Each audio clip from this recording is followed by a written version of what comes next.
Bonjour, c'est Kouli et l'oracle holistique pour une 3 minutes guidance. Aujourd'hui, la question c'est comment va évoluer la situation que j'interroge aujourd'hui. Donc ce tirage est intemporel, donc quel que soit le moment où vous allez le regarder, la réponse de la carte que vous aurez choisie sera pour vous.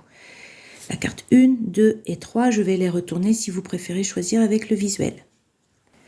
Alors la carte 1, reliance, 2, ego, 3, solitude. A tout de suite pour l'interprétation de la carte numéro 1. Alors, vous avez choisi la carte reliance. Déjà, le visuel, qu'est-ce que ça vous dit? Qu'est-ce que vous y voyez, Toujours très important de regarder. Ok, donc cette carte, c'est une carte assez spirituelle. Les reliances, on parle du subconscient, de la conscience et de la supraconscience qui nous relie au monde non visible, on va dire, voilà, à notre âme, davantage. Voilà, comment la situation que vous interrogez va évoluer. Vous allez peut-être faire le lien entre différents points. Peut-être qu'il y a eu plusieurs choses, plusieurs éléments dont vous avez eu connaissance et vous ne les aviez pas reliés entre eux. Et là, vous allez faire Eureka. Ah oui, ok, je vois pourquoi, comment. Voilà, peut-être une compréhension. Vous allez avoir une meilleure compréhension de la situation prochainement. Elle va évoluer de cette façon-là. Ou bien ça va venir chercher justement dans le subconscient des souvenirs peut-être, ou des choses, des mécanismes qui se sont mis en place et que vous allez pouvoir voir plus clairement. Tout simplement, ça va vous mettre en relation avec des personnes, oui, on peut relier des personnes, des groupes, des gens vont se réunir, se retrouver ensemble. Voilà les issues possibles ou les développements possibles de la situation que vous venez d'interroger. Vous pouvez en voir d'autres que je n'ai pas évoquées. En tout cas, elles sont propres à vous et sachez que parce que c'est aussi la carte de faire confiance à son intuition, la partie de supraconscience, c'est vraiment ça, d'être à l'écoute des signes. Si vous-même vous en trouvez là dans ce tirage, ou même par ailleurs, écoutez-vous, c'est ce que ça dit également, c'est-à-dire vous allez recevoir des signes et c'est bien de pouvoir les interpréter, les décoder. Voilà, on va passer à l'interprétation de la carte numéro 2. Alors, la carte numéro 2, ego. Déjà, le visuel, qu'est-ce que ça vous fait penser à quoi? Qu'est-ce que ça vous inspire, là, comme ça, d'emblée? Ego. Alors, dans la situation que vous interrogez, comment ça va évoluer? Il peut y avoir... Oui, l'ego, ça va être un petit peu le mental qui tourne en boucle, la petite voix dans la tête qui tourne en boucle, le hamster là, qui rumine.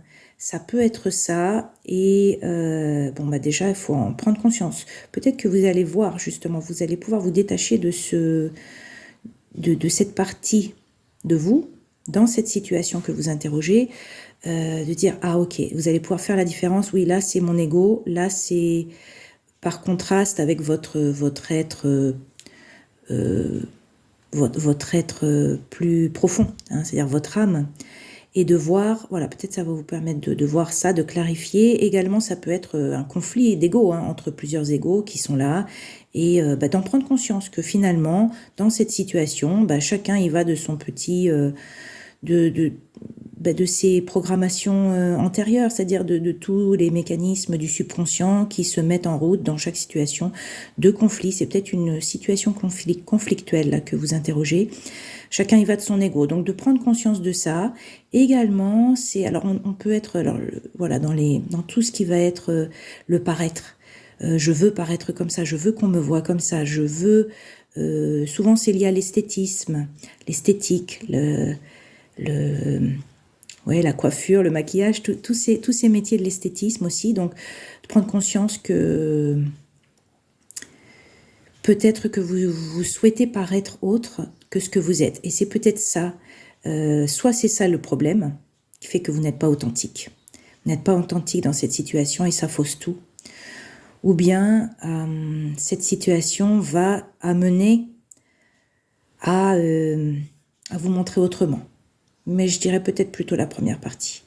Et également, l'ego, il sert aussi en mode, quand on est un petit peu en mode survie ou protection, à nous protéger et à mettre les limites, à dire non, moi, ça ne me convient pas.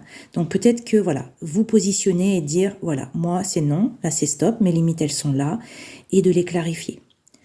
Voilà, donc j'espère que ça vous aide dans votre question et on va passer à la question numéro 3.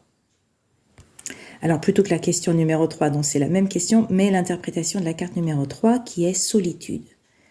Alors je vous laisse la regarder. Qu'est-ce que vous y voyez? Donc il y a un petit poids bleu là. Voilà, la carte de la solitude. Alors le mot solitude peut faire peur. Je ne sais pas comment vous l'avez senti. Déjà, c'est important de savoir si ça vous a fait peur. Peut-être que vous avez choisi la carte avant qu'elle soit retournée, avant de lire le titre et que finalement, vous n'avez pas choisi le mot solitude. En tout cas, cette carte parle de détachement. Alors, selon la situation, comment elle va évoluer, celle que vous interrogez, là, on parle de je suis bien seule. Je suis mieux seule que mal accompagnée, mal entourée, et surtout je pars en chemin. C'est-à-dire là, je me détache un petit peu de ma situation et je pars. Je pars en voyage, je vais faire les voyages que j'ai toujours voulu faire, je vais aller voir les personnes que j'ai toujours voulu, je ne sais pas si j'ai bien parlé en français là, que j'ai toujours voulu rencontrer.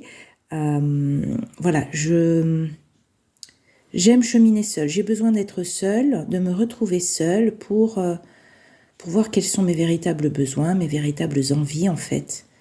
Voilà, donc c'est un moment de détachement. Peut-être que la situation que vous interrogez vous demande de vous détacher, et physiquement aussi, de partir, c'est-à-dire de ne pas rester dans l'ambiance ou dans le contexte où vous vous trouvez. Voilà, et de ne pas avoir peur de vous retrouver seul en chemin, parce que ça va vous permettre également de faire un petit bilan sur vos choix de vie, sur ce que vous avez compris de vous-même et des autres. Là, on est aussi dans le détachement, dans le non-jugement de vous-même et des autres. Voilà, de prendre du recul. Donc, j'espère que ce tirage vous a aidé et que vous avez trouvé des réponses à votre question. Je vous dis à très bientôt pour la 3 minutes guidance en français et en anglais.